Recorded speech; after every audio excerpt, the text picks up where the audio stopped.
ओम त्रयस्त्रिंशोऽध्यायः।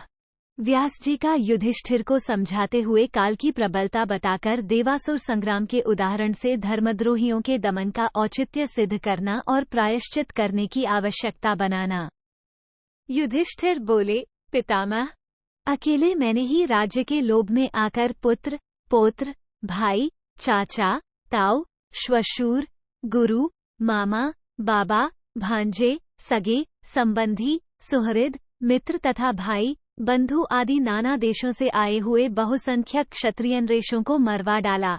1-3 तपोधन, जो अनेक बार सोमरस का पान कर चुके थे और सदा धर्म में ही तत्पर रहते थे, वैसे वीर भूपालों का वध करके मैं कौन सा फल पाऊंगा।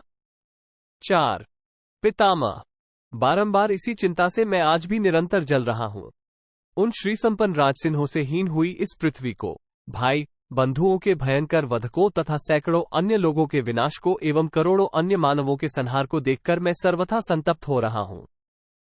जो अपने पुत्रों, पतियों तथा भाइयों से सदा के लिए बिछुड़ गई हैं, उन सुंदरी स्त्रियों की आज क्या दशा होगी। 7 हम घोर विनाशकारी पांडवों और वृषनिवंशियों को कोसती हुई वे दीन दुर्बल अबलाएं पृथ्वी पर पछाड़ खाकर गिरेंगी। 8 अपने पिता, भाई, पति और पुत्रों को न देखकर वे सारी युवती स्त्रियां प्राण त्याग देंगी और यमलोक में चली जाएंगी। 9 द्विज श्रेष्ठ, वे अपने सगे संबंधियों के प्रति वात्सल्य रखने के कारण अवश्य ऐसा ही करेंगी, इसमें मुझे संशय नहीं है। धर्म की गति सूक्ष्म होने के कारण निश्चय ही हमें नारी हत्या के पाप का भागी होना पड़ेगा। 10 हमने सुहृदों का वध करके ऐसा पाप कर लिया है जिसका प्रायश्चित से अंत नहीं हो सकता, अतः हमें नीचे सिर करके निस्संदेह नरक में ही गिरना पड़ेगा। 11 संतों में श्रेष्ठ पितामह, हम घोर तपस्या करके अपने शरीर का परित्याग कर देंगे। आप इसके लिए कोई विशेष आश्रम हो तो बताइए। 12 वैशंपायन जी कहते हैं, जन्मेजय, उस समय युधिष्ठिर का यह वचन सुनकर श्री कृष्ण द्वैपायन महर्षि व्यास ने इस विषय में अपनी बुद्धि द्वारा अच्छी तरह विचार करने के पश्चात उन पांडुकुमार से कहा। 13 व्यास जी बोले, राजन, क्षत्रिय शिरोमणे, तुम क्षत्रिय धर्म का बारंबार स्मरण करते हुए विषाद न करो, क्योंकि ये सभी क्षत्रिय अपने धर्म के अनुसार मारे गए हैं। 14 वे संपूर्ण राजलक्ष्मी और भूमंडल व्यापी महान यश को प्राप्त करना चाहते थे, परंतु यमराज के विधान से प्रेरित हो काल के गाल में चले गए हैं। 15 न तुम, न भीमसेन, न अर्जुन और न नकुल, सहदेव ही उनका वध करने वाले हैं। काल ने बारी बारी से आकर अपने नियम के अनुसार उन सभी देहधारियों के प्राण लिए हैं। 16 काल के माता पिता नहीं है, उसका किसी पर भी अनुग्रह नहीं होता। जो प्रजावर्ग के कर्म का साक्षी है, उसी काल ने तुम्हारे शत्रुओं का संहार किया है। 17 भरत श्रेष्ठ, काल ने इस युद्ध को निमित्त मात्र बनाया है। वह जो प्राणियों द्वारा ही प्राणियों का वध करता है, वही उसका ईश्वरीय रूप है। 18 राजन, तुम्हें ज्ञात होना चाहिए कि काल जीव के पाप और पुण्य कर्मों का साक्षी है। वह कर्म की डोरी का सहारा ले भविष्य में होने वाले सुख और दुख का उत्पादक होता है। वही समयानुसार कर्मों का फल देता है। 19 महाबाहो, तुम युद्ध में मारे गए उन क्षत्रियों के भी ऐसे कर्मों का चिंतन करो जो उनके विनाश के कारण थे और जिनके होने से ही उन्हें काल के अधीन होना पड़ा। तुम अपने आचार व्यवहार पर भी ध्यान दो कि तुम सदा ही नियम पूर्वक उत्तम व्रत के पाल में लगे रहते थे, तो भी विधाता ने बलपूर्वक तुम्हें अपने अधीन करके तुम्हारे द्वारा ऐसा निष्ठुर कर्म करवा लिया। 21 जैसे लोहार या बढ़ई का बनाया हुआ यंत्र सदा उसके चाल के अधीन रहता है, उसी प्रकार यह सारा संसार कालयुक्त कर्म की प्रेरणा से ही सचेष्ट हो रहा है। प्राणी किसी व्यक्त कारण के बिना ही दैवात उत्पन्न होता है और दैवेच्छा से ही अकस्मात उसका विनाश हो जाता है। ये सब देखकर शोक और हर्ष करना व्यर्थ है। 23 राजन, तथापि तुम्हारे चित्त में जो यहाँ उन सबको मरवाने के कारण झूठे ही चिंता और पीड़ा हो रही है, इसकी निवृत्ति के लिए प्रायश्चित कर देना उचित है, अतः तुम अवश्य प्रायश्चित करो। 24 पार्थ, ये बात सुनी जाती है कि पूर्व काल में देवासुर संग्राम के अवसर पर बड़े भाई असुर और छोटे भाई देवता आपस में लड़ गए थे। उनमें भी राजलक्ष्मी के लिए ही 32,000 वर्षों तक बड़ा भारी संग्राम हुआ था। देवताओं ने खून से भीगी हुई इस पृथ्वी को एकार्णव में निमग्न करके दैत्यों का संहार कर डाला और स्वर्गलोक पर अधिकार कर लिया। 27। भारत। इसी प्रकार पृथ्वी को भी अपने अधीन करके देवताओं ने तीनों लोकों में शालवृक नाम से विख्यात उन 88,000 ब्राह्मणों का भी वध कर डाला, जो वेदों के पारंगत विद्वान थे और अभिमान से मोहित होकर दानवों की सहायता के लिए उनके पक्ष में जा मिले थे। 28, 29।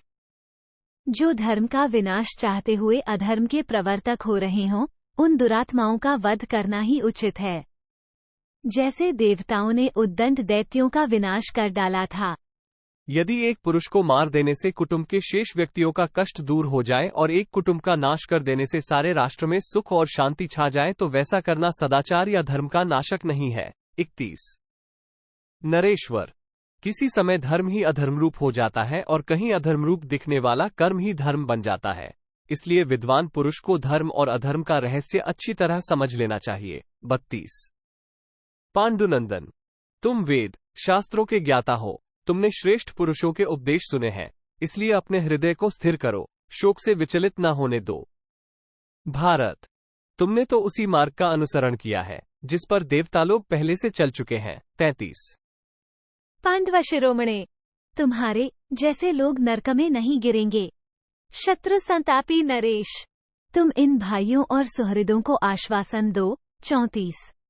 जो पुरुष हृदय में पाप की भावना रखकर किसी पापकर्म में प्रवृत्त होता है, उसे करते हुए भी उसी भावना से भावित रहता है तथा पापकर्म करने के पश्चात भी लज्जित नहीं होता, उसमें वह सारा पाप पूर्ण रूप से प्रतिष्ठित हो जाता है, ऐसा शास्त्र का कथन है।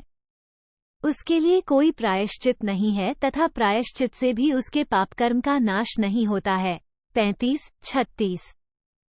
तुम तो जन्म से ही शुद्ध स्वभाव के हो, तुम्हारे मन में युद्ध की इच्छा बिल्कुल नहीं थी। शत्रुओं के अपराध से ही तुम्हें इस कार्य में प्रवृत्त होना पड़ा। तुम ये युद्ध कर्म करके भी निरंतर पश्चाताप ही कर रहे हो। 37। इसके लिए महान यज्ञ अश्वमेध ही प्रायश्चित बताया गया है। महाराज, तुम इस यज्ञ का अनुष्ठान करो, ऐसा करने से तुम पापरहित हो जाओगे। 38। मरुदगणों सहित भगवान पाक्षासन इंद्र ने शत्रुओं को जीतकर एक एक करके 100 बार अश्वमेध यज्ञ का अनुष्ठान किया। इससे वे शतक्रतु नाम से विख्यात हो गए। 39। उनके सारे पाप धुल गए। उन्होंने स्वर्ग पर विजय पाई और सुखदायक लोकों में पहुंचकर वे इंद्र संपूर्ण दिशाओं को प्रकाशित करते हुए मरुदगणों के साथ शोभा पाने लगे। 40। स्वर्गलोक में अप्सराओं द्वारा पूजित होने वाले शचीपति देवराज इंद्र की संपूर्ण देवता और महर्षि भी उपासना करते हैं। 41। अंग। तुमने भी इस वसुंधरा को अपने पराक्रम से प्राप्त किया है और भुजाओं के बल से समस्त राजाओं को परास्त किया है। 42। राजन, अब तुम अपने सुहृदों के साथ उनके देश और नगरों में जाकर उनके भाइयों, पुत्रों अथवा पौत्रों को अपने राज्य पर अभिषिक्त करो। 43। जिनके उत्तराधिकारी अभी बालक हों या गर्भ में हों, उनकी प्रजा को समझा बुझाकर सांत्वना द्वारा शांत करो और सारी प्रजा का मनोरंजन करते हुए इस पृथ्वी का पालन करो। 44। जिन राजाओं के कोई पुत्र नहीं हो, उनकी कन्याओं को ही राज्य पर अभिषिक्त कर दो।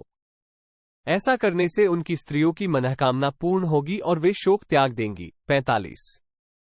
भारत। इस प्रकार सारे राज्य में शांति स्थापित करके तुम उसी प्रकार अश्वमेध यज्ञ का अनुष्ठान करो, जैसे पूर्व काल में विजयी इंद्र ने किया था। 46। क्षत्रिय शिरोमणे। वे महामनस्वी क्षत्रिय जो युद्ध में मारे गए हैं, शोक करने के योग्य नहीं हैं, क्योंकि वे काल की शक्ति से मोहित होकर अपने ही कर्मों से नष्ट हुए हैं। 47। कुंती कुमार। भरत नंदन।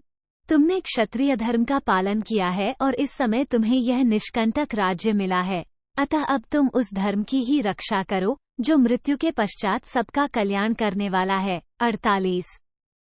इति श्री महाभारते शांति पर्वणि राजधर्मानुशासन पर्वणि प्रायश्चित्योपाख्याने 33 33। इस प्रकार श्री महाभारत शांति पर्व के अंतर्गत राजधर्मानुशासन पर्व में प्रायश्चित्योपाख्यान विषयक 33वां अध्याय पूरा हुआ। 33।